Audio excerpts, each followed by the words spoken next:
All right, guys, here's the scene. We're here at Colonial Williamsburg. Perfect place if you want to learn how to craft the old way.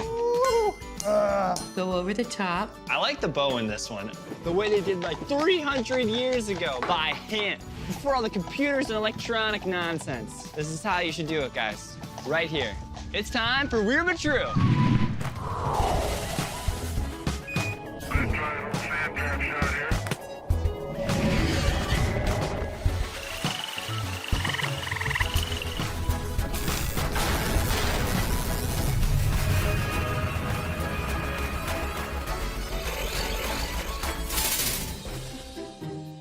Curb, I respect you, but I gotta say, this is an absolutely terrible idea. Charles, I respect you, but you're being ridiculous. Hey guys, I'm glad you're here because Kirby's abandoning everything that we stand for. Charles is blowing this out of proportion. I'm going on a short trip to the Crafty Campers Animation and Technology Expo. It's a whole weekend dedicated to new advancements in crafting technology. It's gonna be terrible. Charles. Kirb, think of why crafting is so amazing. We share these wonderful experiences and bring our joint ideas to life. It's a communal thing. Technology just separates us. We text each other instead of talking. You spend all our research time on your laptop, and we never see our library friends anymore because the internet exists. What library friends? Exactly! You're gonna come back with all these crazy ideas. I can see it now. All strapped up into some weird anti-reality craft goggles like, Hey Charles, check out my 3D digitized model that I made with my adhesive algorithm and my VR glue sticks. Beep, boop, beep, boop. We're gonna be making internet crafts that just exist as beeps and boops in the cloud! It's gonna be okay, Charles. New technology and innovation are nothing to be scared of. Imagine if the Wright brothers never invented the powered airplane, or if Edison never invented the light bulb. Everything would be totally different. I'm embracing progress. I'm gonna go to the expo and bring HQ into the future. Because Charles, we gotta stop living in the past. But the past was so much better, Curb, before all this technology. And I'm gonna show you why. Because guys, we're unraveling the world of... Nope. I'm not unraveling the world of anything. Wait, what? I gotta go. That's Patrick. He's a keynote speaker and my ride, so. Curb, wait, no. Charles, it's just a few days. Curb! We'll video chat. Wait, no! It'll be fine. Curb! Bye! We're in full-blown crisis mode. We gotta make sure that when she comes back, we can convince her that the old way is the best way. So we're going back. We're gonna go way back to before the internet, before any of this tacky garbage was getting in the way. Today, we're unraveling the world of... colonial crafting. All right, how did people craft in the olden days? I think we should start with some science. Right, Paper Kirby? This isn't the same. We're gonna need some help with this one, but I don't know where to go. It's usually a Kirby thing.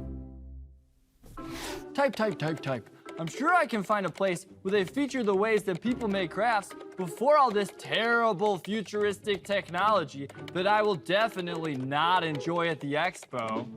What a great idea, Paper Kirby! I'm gonna go, but you stay put and hold down the fort. Sounds good? Okay, Charles. Let's go, guys.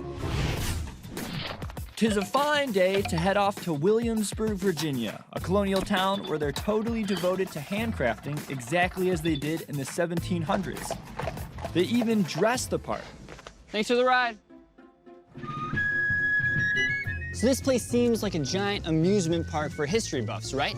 It's full of recreations of craft studios and workshops that were used by the earliest crafters in America. Williamsburg is a real city that played a major role in the early American colonies. What's a colony? I'm glad you asked. Hear ye! Hear ye! It's the town crier. A colony can be defined by a group of people who settle in a foreign land or country. In 1607, the British founded Virginia, the first colony in America, and many followed. The 13 original colonies are Delaware, Pennsylvania, New Jersey, Georgia, Connecticut, Massachusetts Bay, Maryland, South Carolina, New Hampshire, Virginia, New York, North Carolina, and Rhode Island and Providence plantations. They were all little British settlements, and Williamsburg was the multicultural center of it all. Over the course of 170 years, these colonies transformed into the independent country we now know as the United States of America. Oh, it's Kirby. Hey, Kirb. Whoa. Where are you? I'm at Colonial Williamsburg. I leave you for like 2 seconds and you're already halfway across the country. I'm doing fine. They craft the right way here, the way they did like 300 years ago. That's pretty cool, but it's crazy. I met these people, they're from Chattanooga, and they never used paper or glue or tape. How's that even possible? It's all digital. That's gross. It's awesome. They use it's awesome. Kirby, Kirb. Ooh, that's exactly what I'm talking about. We can't even use regular telephones anymore. We gotta use these glitchy video chat apps that just like drop out every 2 seconds. Let's keep taking a look around. We gotta learn all we can before we lose Kirby for good. Inside this building, right here, is a printing press. So imagine, over 200 years ago, they were making newspapers and books in Williamsburg by hand. Think about that, handmade books. Let's go check it out. Hey there. Hey, how you doing? Good, I'm Charlie. I'm David. And I see you're making, what, a newspaper or? Well, I'm doing a handbill, actually. What can you tell me about printing, this whole process? I want to know. What I'm doing is really just using a big stamp.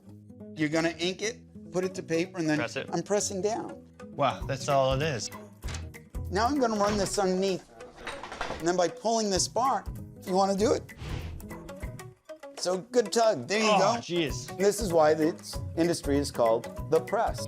A form like this might have about 12,000 pieces of metal in it. So here's the deal, guys. We have 2 cases that are full of these little boxes that are all organized. And these hold the actual letters that they put together to spell pages in books or newspapers. And the cool thing is the top one is called the uppercase, and that has all the capital letters. The bottom one is called the lowercase, and that has all the small letters. So that's where we get the words uppercase and lowercase. So instead of typing on a keyboard, they actually reach into the correct boxes, lay them in this composing stick right here to spell out the words. They're gonna look kind of weird and backwards and upside down, but apparently you don't even think about that. And then when it prints down, it'll all line up the right way. Can I give it a try? Sure, if you want. L, right there. Yeah, all the way over into that corner. Right? D? Sure. Oh my gosh. A space is there. Yep. I, E, And the B is all the way over there. B. All right, here's the final space. It took about a half hour, but we got it. Apron's on. We got all our typeset right here. We got it in the press, and we're pretty much ready to go. Now just give that a little bit of ink on that type. Remember, it's just a stamp, right? Woo! This is exciting. It's perfect. Weird but true, soldiers used portable printing presses on the battlefields during the Civil War. Happy birthday! It's our own homemade birthday cards. We can make thousands of those if you want them. I love it. Thanks so much for showing Yes, me everything indeed, about Charlie. printing. Let's go, guys.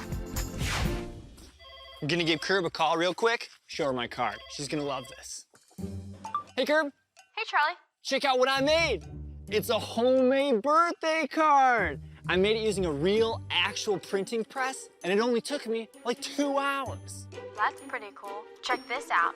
I made it with a 3D printer. I just had to use one finger and it took like 12 seconds. They have 3D printers there?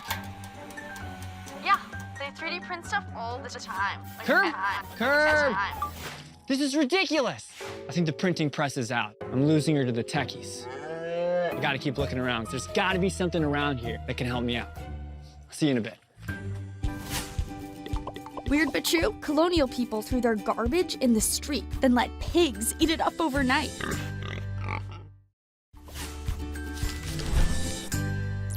All right, guys, it turns out that the printing press and making books and newspapers didn't really rejuvenate Kirby's interest in working with their hands. But luckily, there are a ton of trades in this place that require handmade crafting.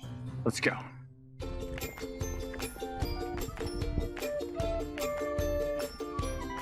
Hey, Duke. Hey, Diamond. It's good to see you. Have a good one. Ooh, check this out. I can make bricks. It starts with mixing up some clay and some water.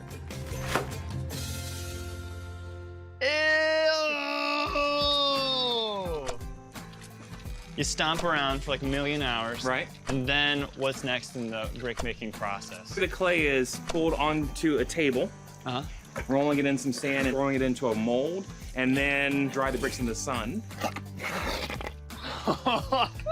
I'm not gonna lie, I like the feeling of peanut butter in between your toes, but I think I'm gonna have to pass on this craft.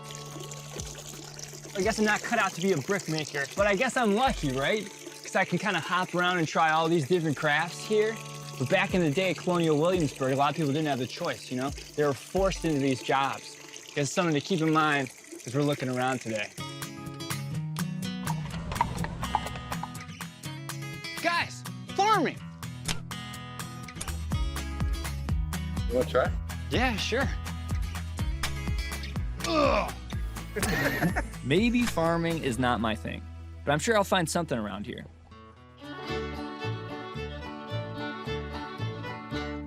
Oh, guys, this is great. Barber and peruke maker. Cool old-timey word. Peruke means wig, right? Absolutely. So this is a wig making shop. That's perfect for us. Kirby and I love wearing wigs and playing dress up. Let's take a look inside. I'm right in. Oh, great. These old-time wigs are incredible and all handmade. Just what I'm looking for. Betty wastes no time getting me started. First of all, Charlie, I want you to take a moment to look around the shop. Do you see the various styles? Oftentimes, the style of wig that you wear represents what type of person you are. So is it part of your uniform? Part of your uniform, but also it reflects your status and your class. Right here is your tressing frame because you're working with tresses of hair. There's different patterns of weaving depending upon where you're at on the wig. You're so fast at this. Exactly. It's crazy. We'll give you a little bit. Come in front of it and come right up behind it. Yep. You got it. Then you're gonna repeat. You're gonna go over the top and right underneath it again. Oh, man, this is a mess. I'm sorry, Betty. That's okay. It's harder than it looks. Now, I expect within the next hour or so that you should be weaving, let's say, about an inch every minute. An inch a minute? Mm-hmm. Okay. There? Mm-hmm. Oh, my gosh. Slide it on over. That's it. Then you sew the layers on layer upon layer upon layer, following the diagram. This thing. That's called the wig plait. Okay. And then once you have all the hair on, then you're gonna use the curling irons. So Thomas Jefferson, what did he like in a wig? He had two styles. He had the bob wig, the 6 rows of curls. Brown was the color for day wear. So that's what he was wearing. And then he also preferred the tie wig. Do you see the one up there with the ringlets? Yes. Mm-hmm, that was more formal. For a night on the town, he'd pull out his fancy wig with the long curls. Exactly. And then he would have it powdered. Wow. You see, and then he could have it washed out afterward and put it back to natural color. You could even go for colors. You could use colored hair powders. Holy cow. Now that's for high fashion, only for like fancy balls and things like that. Look it up there. You could even have a ship in full sail. Would people actually do that? Yes, yes. What? So would you like to try on one of these wigs? Oh, you bet. Let's do it. Okay. This is called a club wig, and the number of curls, particularly for military, would be an indication of one's rank. Oh, man. If there are 4, what would I be right now? We're talking a general. Oh, yes. I like Does the that sound suit of you? that. Yeah, that suits me I very think well. that's you. Now, we're gonna go a little foppish. Oh, I like the bow in this one. I'm not gonna lie. The braid's a very nice touch, too. Yeah. Can we try one more? This was all their age? Yeah, the more rows, the more hair, the more expensive. The more hair? The larger the wig you'd wear, Oh. thus referred to as a big wig. There you go. Weird but true, everyone thinks that General Washington wore a wig. In reality, he wore his own hair. And for special occasions, he would have it powdered white with flour and grease. Oh. It's Kirby. Hey, Kirby. Hey, Charles. I just did the coolest thing. Me too. I learned how to make wigs. That's pretty cool. But I went to this booth that has these pens and pads that can track the movement of the pen and convert it into a drawing on your computer. I can draw on my laptop. So the drawing doesn't even exist in real life. Why would you want to do that? It just makes the tweaks inks and the color changing and stuff like that. Super easy. My friends in Chattanooga use it all the time. Yeah, who are these new friends from Chattanooga? They're great. Curb? I lost her again. If I want to understand how to be a true craftsman, I need full immersion. Stick around, guys. I got a plan. Weird but true, the hair for colonial wigs wasn't just from humans. It also came from goats, horses, and yaks. Horse and yak hair held the best curl.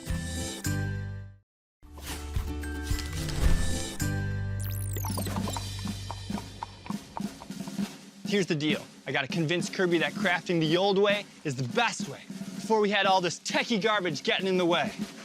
Sorry, Kirb. No more video chats. Gotta feel what it's like to make things with my hands. So, I'm applying for a blacksmith apprenticeship. I'm meeting up with Ken Schwartz. He's the head blacksmith here at Colonial Williamsburg. This is my life now. Say goodbye to modern Charlie. Say hello to Charles, colonial craftsman. Hey, Ken. Hey. I'm here to learn everything I can about blacksmithing. How can I get started? Well, the basics are we work with iron and steel. So those are pretty tough metals. We have to have a fire to soften the iron. It takes on clay-like properties when you heat it up. And so if you think about shaping clay with your fingers, we're doing the same thing, but since it's hot, we use a hammer and an anvil. So you just kind of rest the iron pieces in there? Right. I want a bright yellow color to begin with. The brighter the color, the higher the temperature, the softer the metal. I think we've got enough heat. Now we'll do a little bit of bending. I'll set it over the corner of the anvil there, and just with light taps with my hammer, I can bend that around. You see it moves easily. Now I'm going to cool off the very tip, and I want you to try a little bit of this. So you grab the tongs back here, Yeah? and then with the hammer, come over here and hit right on the end there. You see how it's bending? Yeah. Oh, it's hard to keep it in the same spot. Yeah, it takes practice. He's not kidding. It takes practice to shape the hot metal and safely handle the fire and extreme temperatures. So don't try this one at home. Bring it up on top and flip it over. And now hit back this way and see if you can make a hook on the end. So take that and put it in the water. Water will take the heat right out of it. And when it's no longer steaming, oh, nice, you can touch it. So you've gone from about 2,000 degrees down to a temperature where you can touch it. Holy cow. In just a couple of seconds. Woo. What other sorts of things do you make? We do all sorts of iron and steel work for the community. Things like hinges or nails, locks and keys, farm tools, parts for wagons and carriages, all things you've encountered today. Everything had to be better back in the 1700s, right? So much simpler time. We didn't have things getting in the way, our phones drawing us apart. Well, I wouldn't go that far. All of these technologies were cutting edge at one point. When iron was first developed, it transformed the world. It's still an important material. Transportation's much better today. Yeah. With a cell phone, you can dial up your friends and family just like that, anytime in a matter of seconds. 18th century society, there were people that had very little freedom, and they had to work hard for their day-to-day existence. So I guess kind of saying broadly that everything was better back then doesn't really make a lot of sense. You got to draw a little bit from both. Right. It's a lot to think about, I guess. But thanks so much for teaching me blacksmithing. I'm going to get back to you about that apprenticeship. Okay. Was I too hard on Kirby? What now? Guys, do you hear that?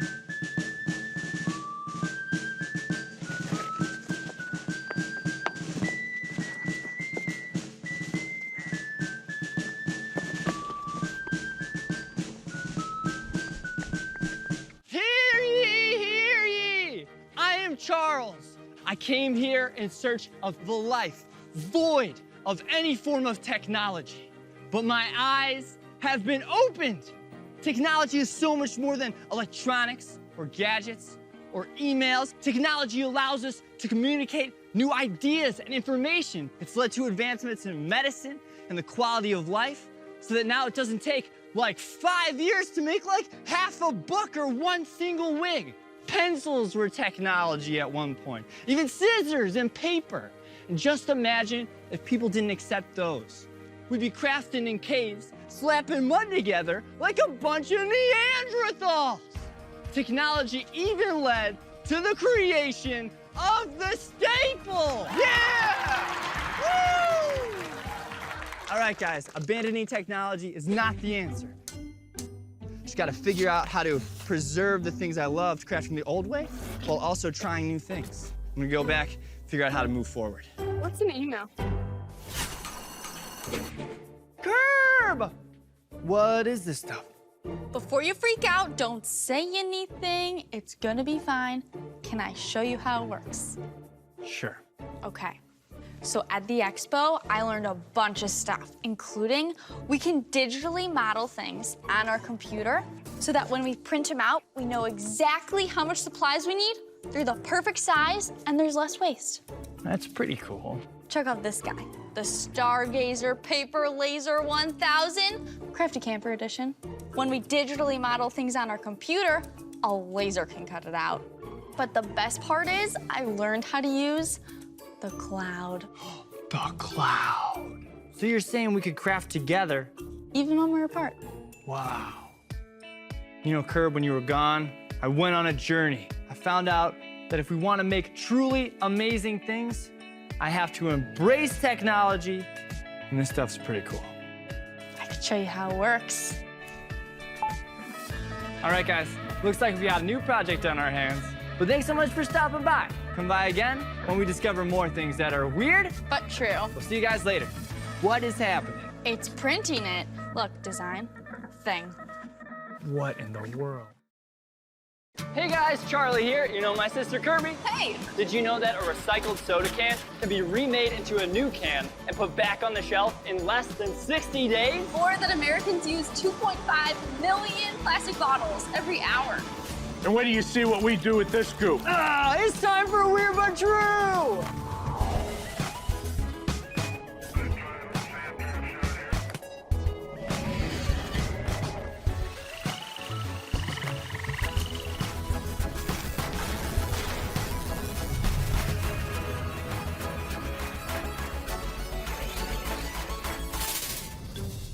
Charles, we gotta do something.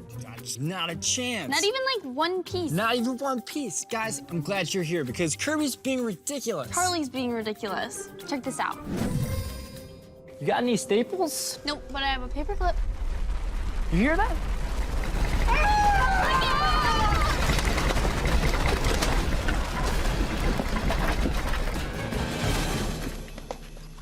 Charles? Charles. I'm okay. We've been having craft avalanches, Craftalanches. Small Craftalanches. And Charles won't get rid of anything. I gotta destroy this stuff. What? What? Curb, each one of these pieces has a past, a story. How can we get rid of it? Easily.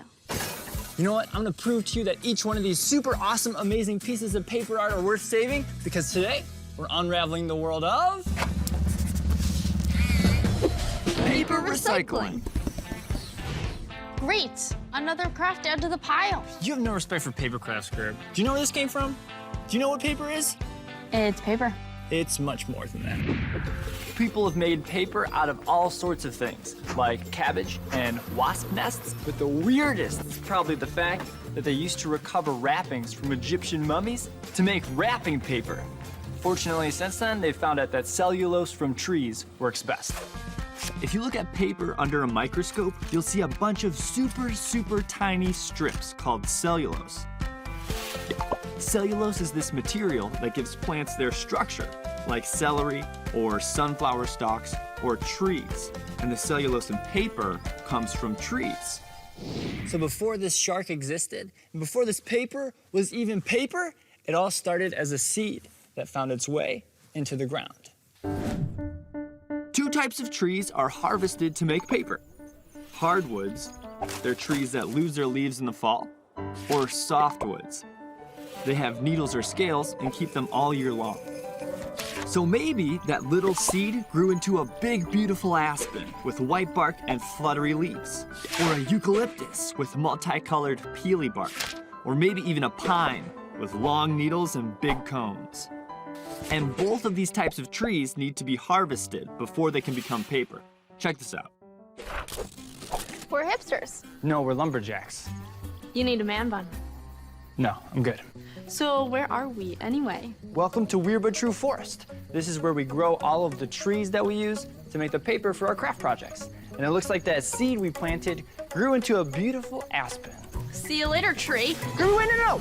We don't use axes to chop down these trees. We use awesome equipment, like this. A chainsaw, or even better.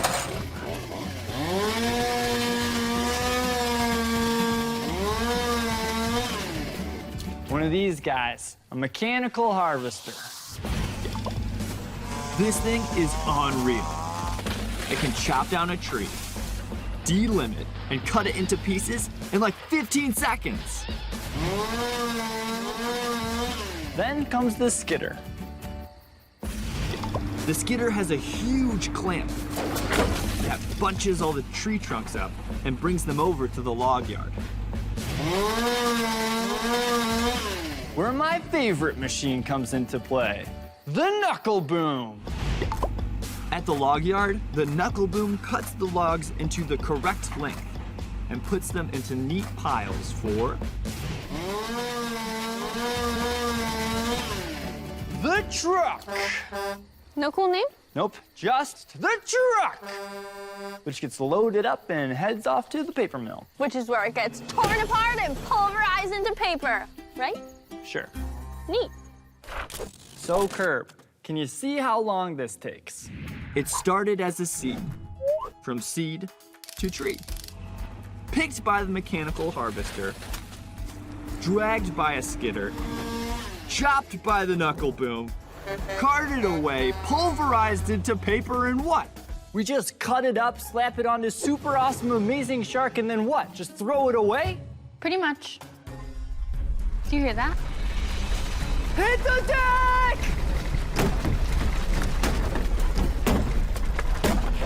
Charlie! What? I don't care if it's gone through the knuckle bloom and the vehicle chopper, but I'm sick of these Craftalanches. We have to get rid of stuff. Give me one more shot. No. One more shot!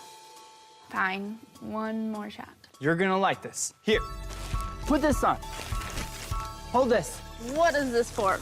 I dub thee the ruler of rubbish, the sultan of scraps, the duchess of debris. It's truly an honor. You're the queen of the garbage now, Curb, and I'm gonna show you your kingdom. You know that tree farm we used to own? Yeah. Well, it's not a tree farm anymore. Well, now it's a dump, because people throw out so many things. It's your dump, Curb, because you love garbage so much. You're queen of the dump. You're being dramatic. The drama is real, Curb. The US is the #1 trash-producing country in the whole entire world. Each year, every single one of us throws out around 1,600 pounds of garbage, which is about the same weight as a mature Holstein cow. Moo. This is ridiculous. It's your dump, Curb. What's that noise? Oh, is that today? It's a garbage funeral to commemorate this year's garbage. You guys are gonna have to excuse me. I'm expected to talk at these things.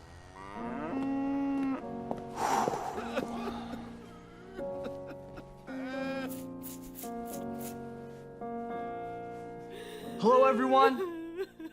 We're gathered here today to remember our fallen heroes.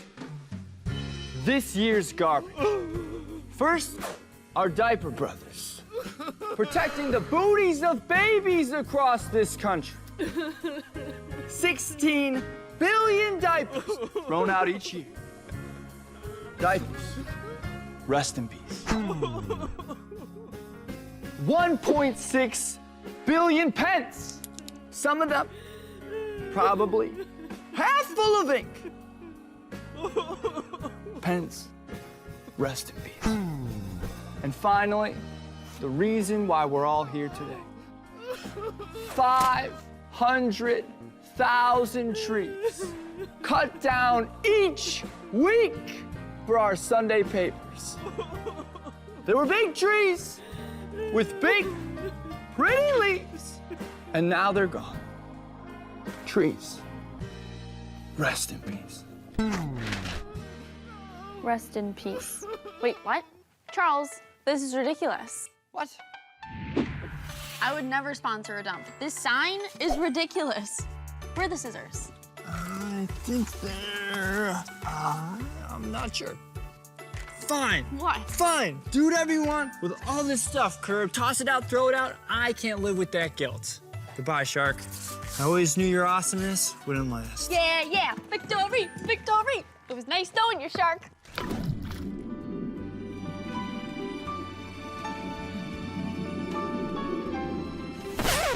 You okay, Curb? Yeah, I'm fine. But we're not gonna throw away the shark. What do you mean?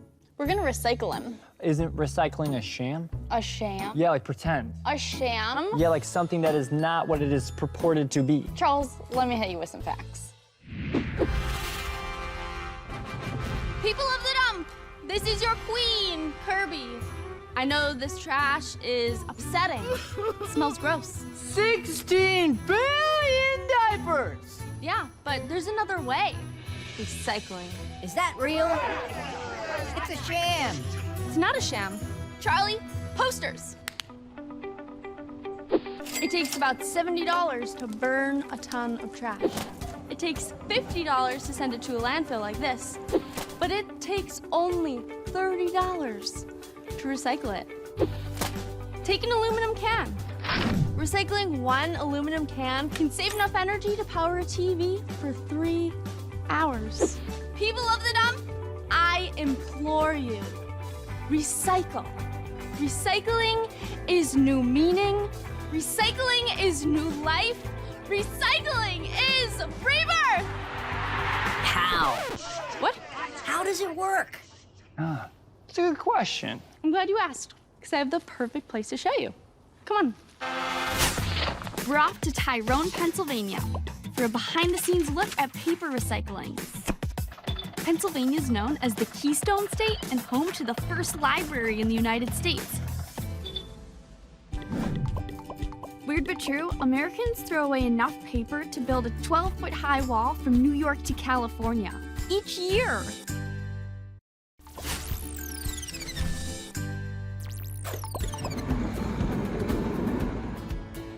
Hey guys, we just made it here to Tyrone, Pennsylvania, where we're hanging out at the American Eagle Paper Mills. We're gonna get a hands-on look as to what these guys could turn our crafts into if Charles lets us recycle them. Let's check it out. Hey Mike, it's nice to meet you. Hey, welcome to American Eagle Paper Mills. We're so stoked to be here. Mike Grimm, paper recycling guru, and the guy in charge of this entire paper mill. His favorite weird but true fact is, Not all paper is made out of wood fiber. U.S. currency is made out of cotton and linen. This mill is 100% recycled. So you don't make paper with any trees. You make paper with this stuff. Absolutely. Where does this all come from? A recycling bin. That's where it all starts. Ice cream containers, old magazines, that type of product gets organized into different waste streams. So each of these bales are different waste streams. So this is where it all begins. Exactly. This is the start of the process. Everything that you see here will be gone this time tomorrow, and it'll be replaced by other fiber. How much paper do you make a day? We make about 300 tons of paper a day. 300 tons of paper? Yeah. A giraffe is 1 ton, so that's like 300 giraffes worth of paper comes through this a day. Can a person tell the difference between a recycled piece of paper and a piece of paper that comes from a tree? No, absolutely not. So that's something that's always confused me though. Like what sorts of things are you allowed to recycle and what aren't you allowed to recycle? Good evening, folks, and welcome to another episode of Can It Recycle? You know our 3 rules if it's covered in food, goop, or film, it cannot be recycled. All right, let's bring them out, folks. Our first contestant, Charlie from Chattanooga. Yay! Welcome, Charlie. Are you ready to tell us, can it recycle? yes. All right, fire up the conveyor belts. Let's see the first item. Newspaper. Yes. Correct. Colored paper. Yes. Correct. This is a tricky one. Food container. No. Correct, it is covered in food, so unless you clean it out, it cannot be recycled. Moving on, pop. Yes. Pan. Yes. Motor oil. No. Correct, it's covered in goop, so unless you bring it to a special location, it can't be recycled. Time for the lightning round. Let's see what he's got. Bottles. Yes. Glass jar. Yes. Soap container. Yes. He's done it, folks. Charlie has told us can and recycle. Let's see what he's won, Jimmy. Your very own at-home recycling bin. Good for paper or plastic. Tune in next week on Can and Recycle. Have a good night, folks. What's this? This is a pulper. Pulper. This is the first part of the process. What we do is we take the waste paper, we put a bale or two in, and we put water in, and then we mix it up. And it's like a big garbage disposal or a blender. We put the waste paper in it, and we blend it back into a pulp slurry. So is there a big blade at the bottom? There's a big auger in there that spins, and it chews it all up. It's a combination of the mix of all the fibers of the waste paper. All right, Curb, so can you imagine our awesome shark just being plopped into here, spinning around and being chopped up in the bottom? We could chop your shark up just beautifully. So good. That looks pretty gross, I'm not gonna lie. What's the consistency now? It's like a massive spitball. Can we feel someone? Can we grab some? Oh, it's super wet. Yeah. Nasty. There's green, there's gray. That's the imperfections that we have to work with. Weird but true, 40 million tons of paper products are recycled every single year. That weighs approximately as much as 500 Washington monuments. Cleaning the goop is the next step.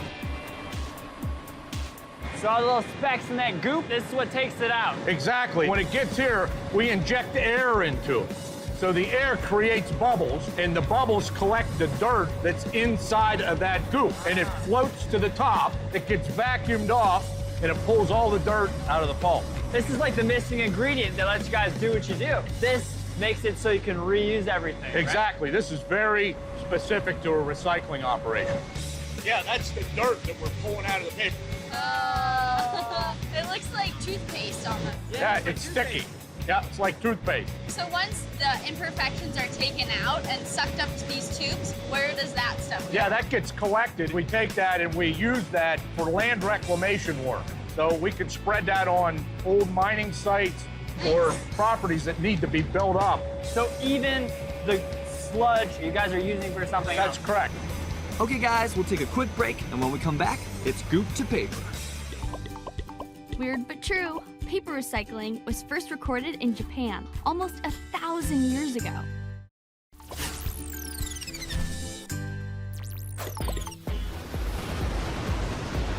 So this is the big step right here. This is called the machine room. Every paper mill in the world has a machine room. All the hard work we put into cleaning the pulp ends up at this room. Our primary machine makes a 150-inch wide roll of paper. The paper travels down the machine at about 1,800 feet a minute. From the time it starts till it's on the reel takes about 30 seconds. 30 seconds? Right. So it enters as liquid, and then 30 seconds later, it's paper. Yeah, you're correct. How is the liquid taken out?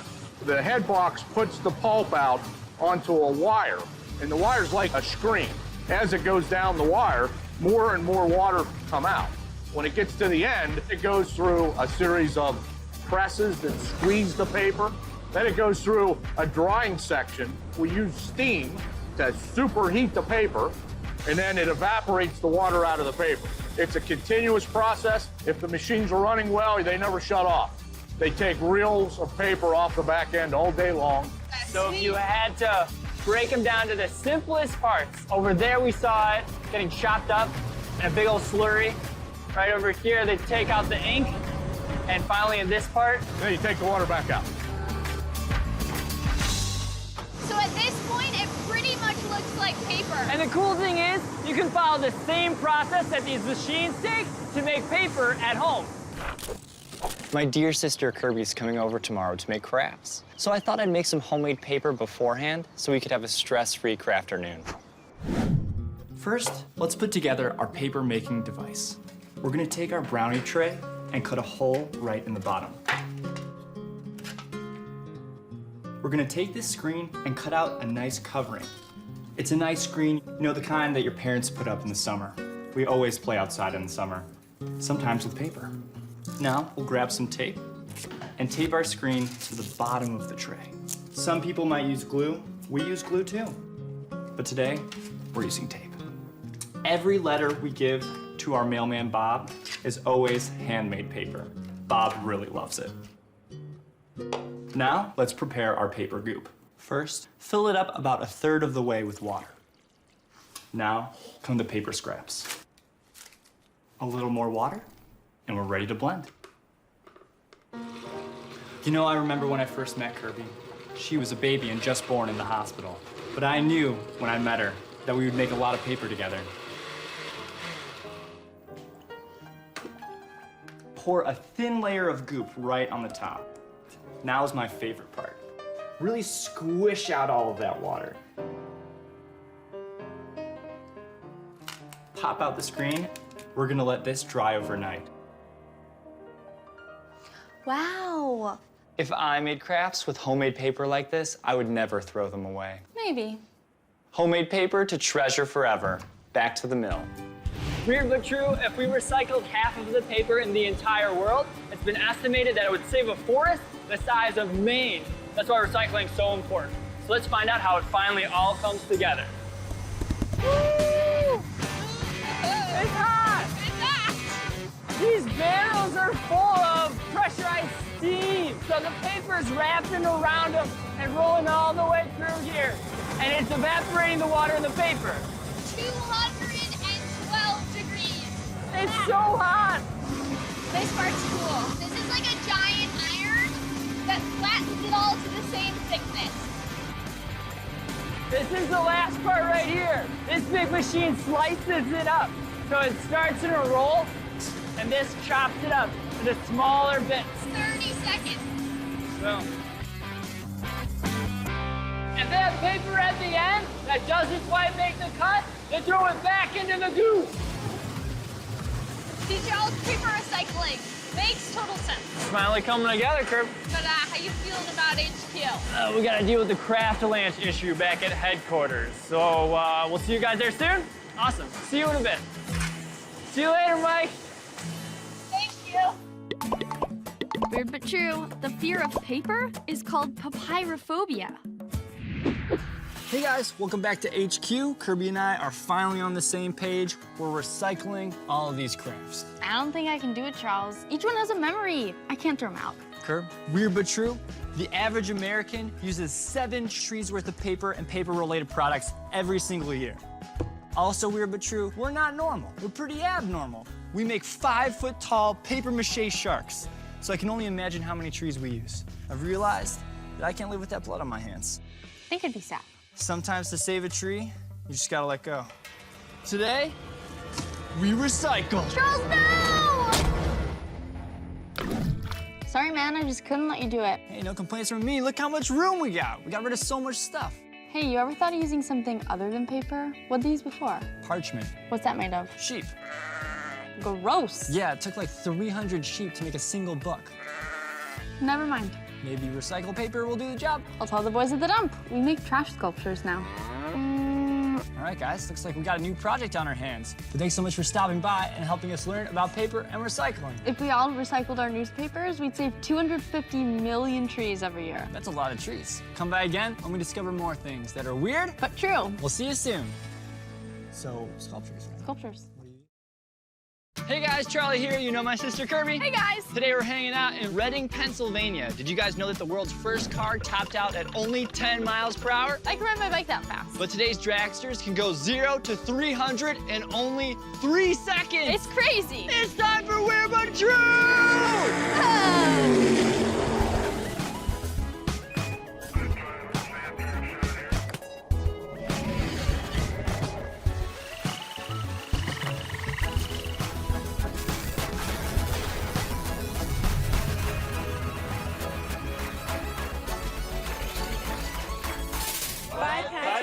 You're so amazing. It's It's nothing, guys, really. I just do stuff that gets me badges.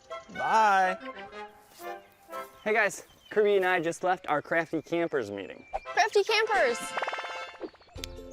It's this awesome club where we go on camping trips, Learn survival skills. and do tons of crafts. It's amazing. And the best part is, when you complete activities, you get badges that you can put on these sick sashes to impress everybody. Pat's been a member for a while and has like a gazillion badges. Yeah, he's so cool.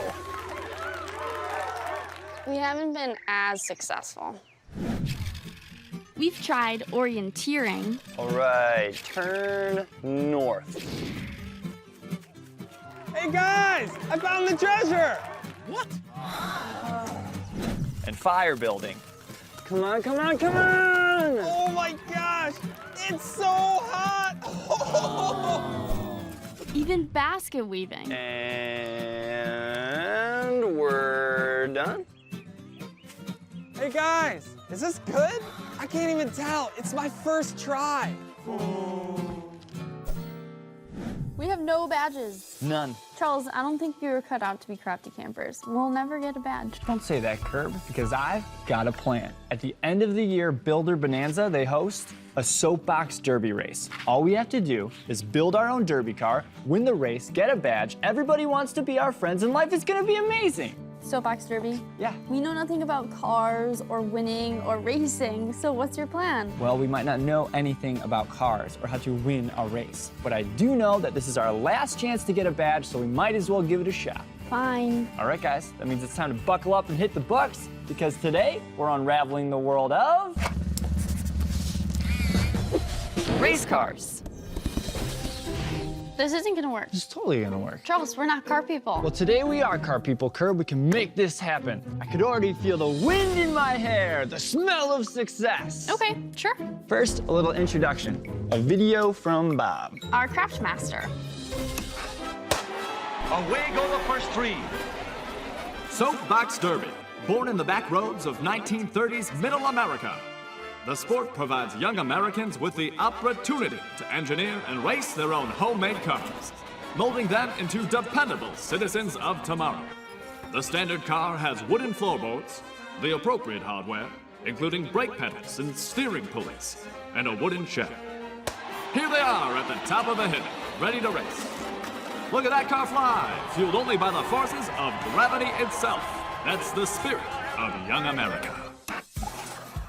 I mean, the engineering seems pretty simple. I bet I could tackle it. I want to get behind that wheel and race down the hill. You build it, I drive it. Deal. Perfect. So now all we need to do is study absolutely everything about cars as fast as humanly possible. Shouldn't be too hard. Not at all. In fact, I already got a head start. We need a car that's super fast, right? So we need to study race cars. Whoa, did you make these? Kind of. Kind of? Yeah, kind of. I bought them from an ad in the back of the Crafty Gazette, the official magazine of the Crafty Campers. Well, that's kind of cheating. It's for educational purposes only, Curb. Crafty Campers honor. I'll let it slide. Okay, so while I was researching race cars, I found that there are a few weird races out there. Like what? There's swamp buggy races, super truck races, and the weirdest race of all, pig and Ford races. That's where every driver grabs a pig and holds onto it while flying around a track in a Model T. That doesn't exist. It does exist, but we're not interested in these guys. We're interested in the pros, the best of the best. In the world of professional car racing, to me, it seems like there are three main types. Stock cars, Formula One, and dragsters. First up, stock cars. These look like normal cars that drive on the street. Stock car racing started during the Prohibition when people wanted cars that could outrun the police. They zoom around at 200 miles per hour on oval tracks like this for long distances, like 500 miles. Next up, Formula One. Formula One race cars only have one seat and are open-wheeled. Unlike cars in the street, these wheels are outside the car's body. They race at 240 miles per hour, screeching around super windy tracks like this for around 190 miles. And then there's the dragster, or drag racing. In drag racing, two contestants race side by side on a drag strip. The best dragsters can go 0 to 100 in less than a second. They race up to 330 miles per hour in a straight line, only a quarter-mile long. Whoa. Yep, they start at a standstill. 1 second later, you're going faster than the speed limit on the highway. 3 seconds later, you're going faster than a high-speed train. So it's like motionless. 1001, 1002, 1300 miles per hour! Yep. That's crazy. So a race is only a few seconds long. A few seconds of craziness. Right off the line, drivers experience 5 Gs of force. 5 Gs! Think of that! Astronauts experience 3 Gs during launches into space. Dragsters experience almost twice that much. So which one do you think makes the most sense for us? Dragsters. Yeah? For sure. They go down a straightaway just like soapbox derby races. They're crazy light and really aerodynamic. That's what we're looking for. Perfect. What do you think about this? We go to a professional dragster racetrack, meet up with an actual race car driver to continue our research. Sounds good. Awesome. And I know just the guy we should go see. Doug. He's a former professional drag racer. And it looks like right now, he's in Reading, Pennsylvania. Pennsylvania, one of the 4 United States that's not a state. It's officially a commonwealth. Besides car racing, Reading's known for pretzels and the famous Reading Railroad. We'll see you there after the break. Weird but true, the lights that start a drag race are called a Christmas tree.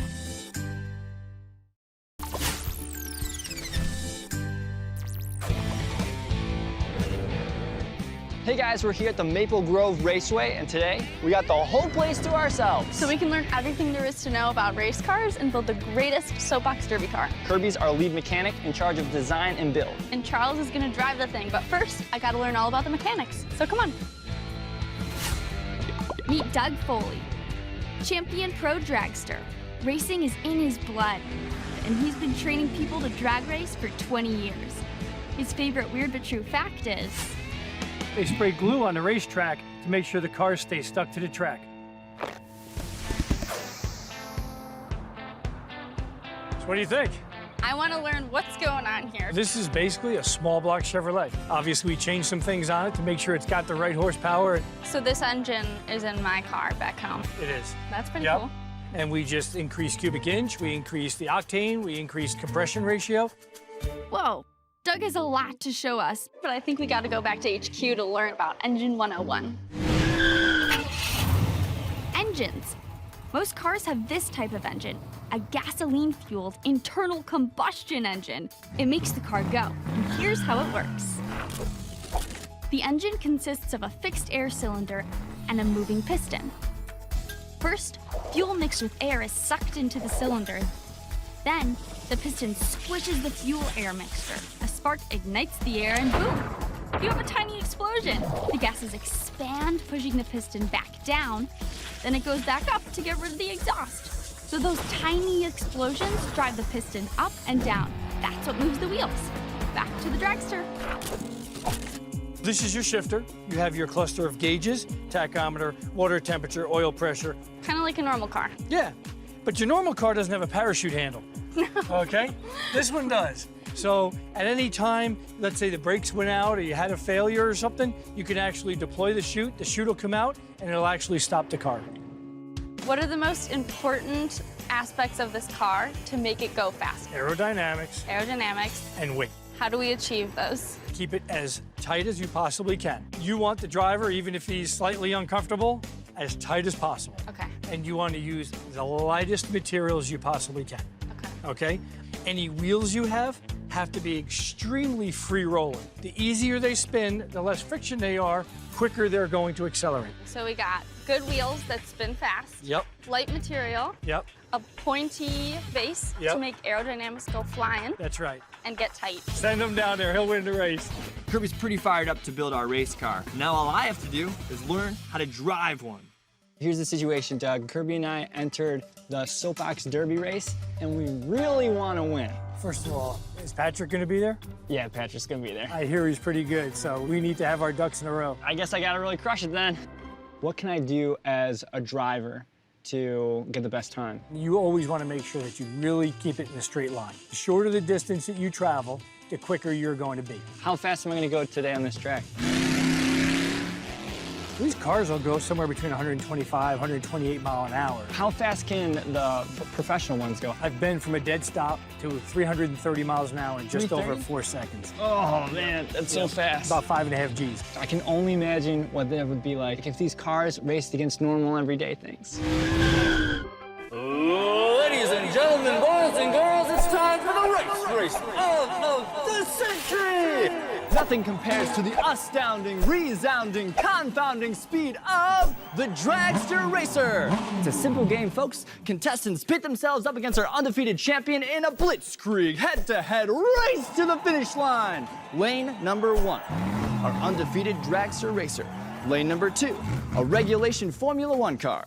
Lane number 3, our family minivan. Lane number 4, an average sister on a bike. And lane number 5, your regulation walker-stricken grandmother. Ready, set, and they're off! It's Dragster unleashing a furious speed. Dragster at the wire, winning in dominating fashion. Let's see how our contestants fared. The Dragster finished the quarter-mile race in just under 3 seconds. The Formula 1 car traveled 961 feet, the family minivan 121 feet, our average sister on a bike about 42 feet, and our regulation walker-stricken grandmother barely made it off the line. You've seen it yourself, folks! Nothing compares to the speed of the Dragster Racer. Back to the track. All right, Charlie, you ready to take this thing for a spin? Let's go. Weird but true, race car is a palindrome, meaning it's spelled the same way forward and backwards. All right, we're gonna have some fun now. First thing you have to do is get you all suited up. We'll start with the pants there. These are fire retardant type pants. You put your jacket on there. Go ahead and step in. Holy cow. You and the car have become one. How's that feel? I can't get out. That's the way you're supposed to feel. How you doing? You got it, man. Sure. You're the greatest. See ya. You got it. See you after. Freaking out for you. Put your helmet on, your driving gloves, and you are ready to go. Okay. So we'll take it step by step. I'll get you close to what we call the pre-stage beam, then I'll stop you. I'll point from you to the Christmas tree, and I walk away. Stage light on, foot on the brake. The tree will come down, yellow, yellow, yellow. On the third yellow, you just swap feet, hold it down, put some hip into it, because it's gonna be 2.5 Gs against your chest. Okay. The talking's over, and now the noise begins. Oh, man. Just breathe. Doug wants me to try a shorter run before I go for the full quarter mile.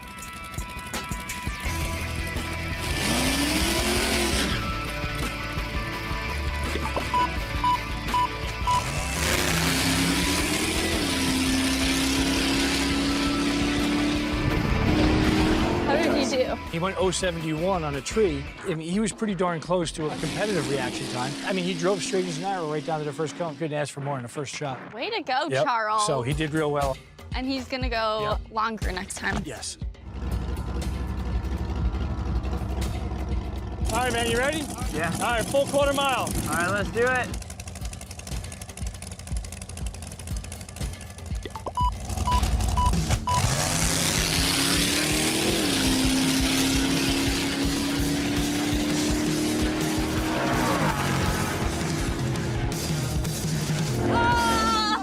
That was unreal. That was good. You killed it.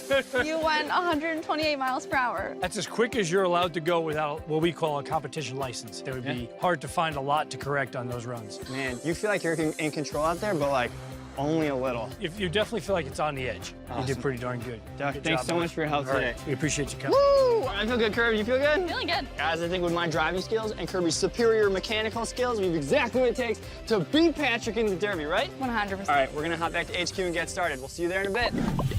Weird but true, the fastest electric car can travel over 300 miles per hour.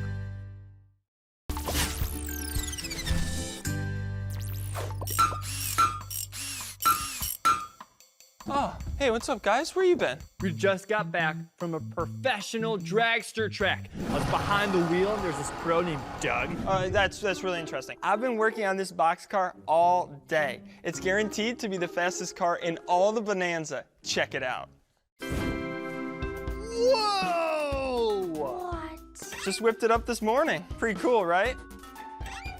See, Charles, I told you we're not gonna beat this. How did you... Wait a sec. I've totally seen this before. In the Crafty Gazette. Patrick, you bought a pre-made car? That's totally not allowed! Patrick! What? What? Guys, relax. It's totally normal. Everybody cuts corners. Cuts corners? Yeah, all the time. What about basket weaving? Is this good? Bought it online. Fire building. I used matches. What about orienteering? I found the treasure! Metal detector. I thought that one was pretty obvious. I'll see you guys at the Derby.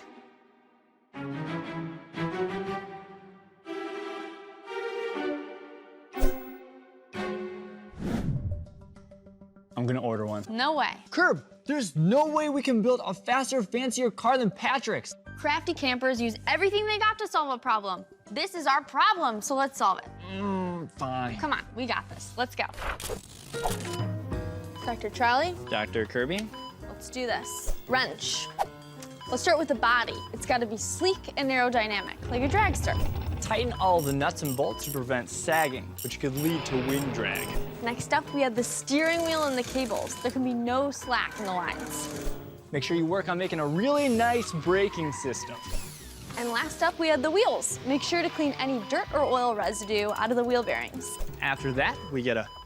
Wait, no. We're losing her. Ah, I need 40 cc's of oil stat. Clear. Come on, live. Cool, we're done. Curb, this doesn't look half bad. Now it's time to put it to the test.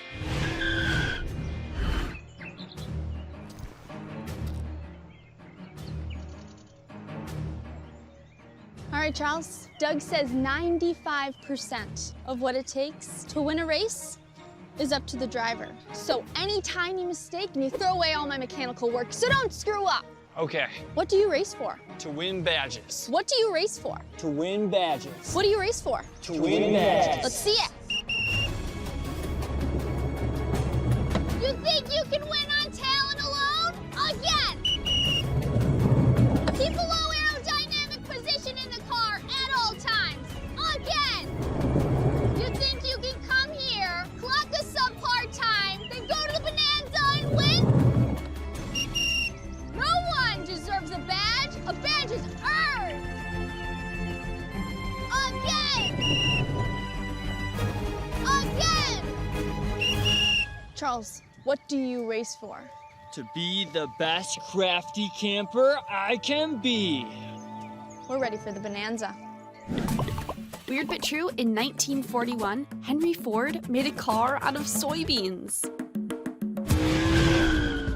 Hello, hikers and bikers, lab rats and pack dads, s'more tasters and car racers. Welcome all you wonderful Soapbox Derby fans to the Builder Bonanza Championship race. I'm Chip Shivers, broadcasting alongside fellow commentator Bob Frost. It's a pleasure to be here, Chip. Pleasure to have you, Bob. How are things looking down at the track? Well, the weather is great. The fans are ready.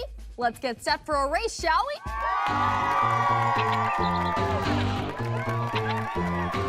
Today's competition includes Patrick, a fan favorite, rocking 287 badges, crafty camper level, rocket scientist. Patrick's a veteran on the crafty camper circuit, filled with confidence, and the crowd is just eating it up.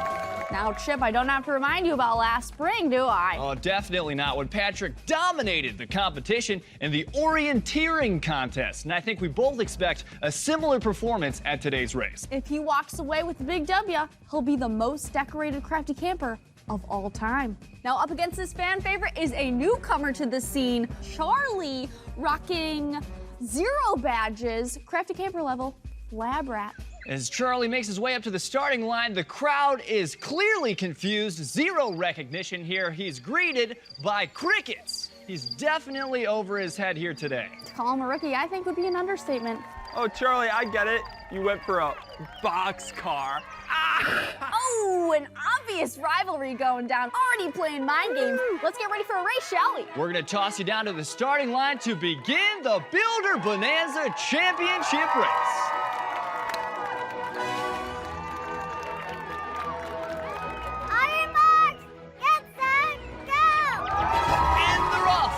racers cross the starting line as they charge down the hill in their soapbox derby cars.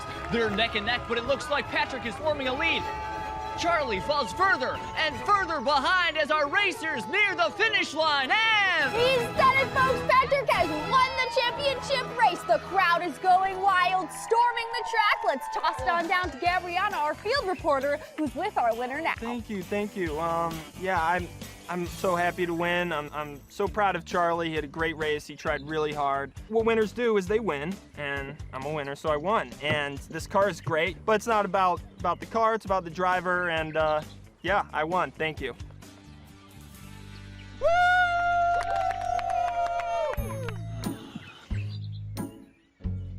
I'm sorry, Kirby. We gave it our best shot. I guess our days as crafty campers are numbered. Charlie, we did an amazing job. Our homemade car almost beat Pat's fancy car. Wow, what an impressive car. And great driving for your first race. That is definitely a badge-worthy performance. What just happened? They liked our car. We did it! Oh! So now that we got the derby down, what else should we build? They race lawnmowers in the UK. Lawnmowers, yes. I'll start researching. Perfect. All right, guys, it looks like we got a new project on our hands, but thanks so much for stopping by. Come by again when we discover more things that are weird but true. We'll see you later. So what do you mow?